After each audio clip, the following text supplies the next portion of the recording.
In 2017, we were contacted by the owners of this house. They had found it abandoned and had just gone through an extensive restoration project. We provided them with a full history, and very recently we returned with Jim and Bill to see what we could uncover from the ground.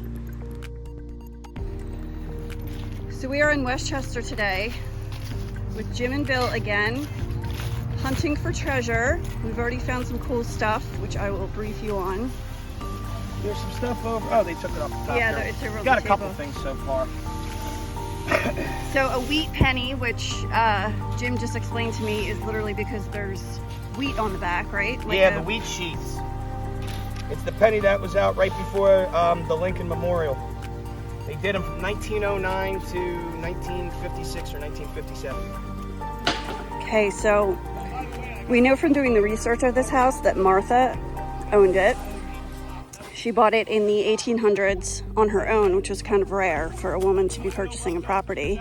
And they found this. I'm hoping that it's focusing. I'll take a picture of it, but it's the handle of a spoon or a fork or a knife, and I don't know if you can see it. It has an M on it. I'll do a screenshot.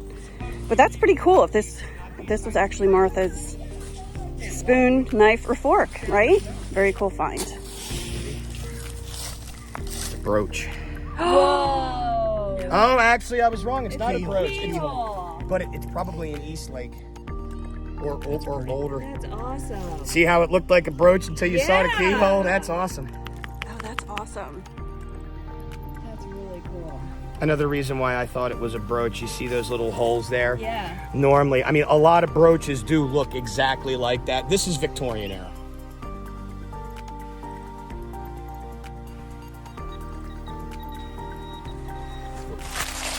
Here is a pool knob. You Yes. had a lot of furniture that was oh wow. And you see how this is different?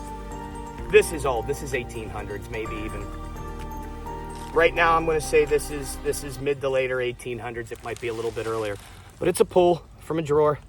Wow. See how it's different? Yeah.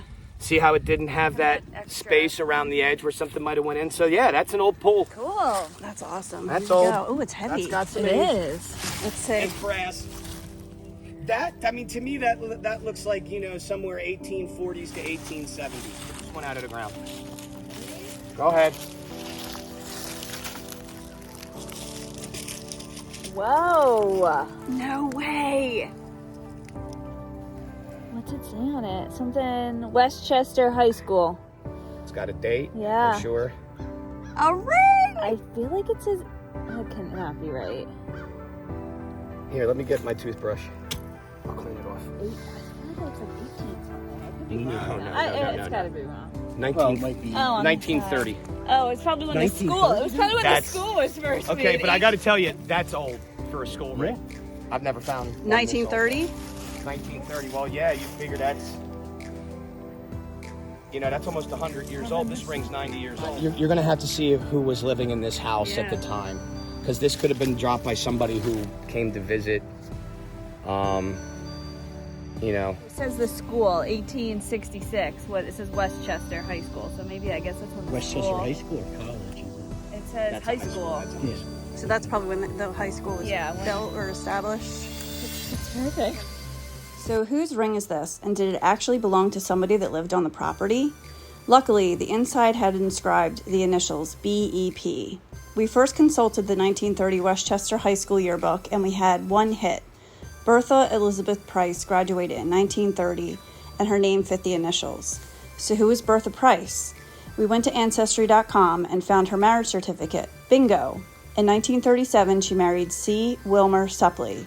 From our historic research, we know that C. Wilmer Suppley owned the property under the name of Suppley Farm from 1949 to 2002.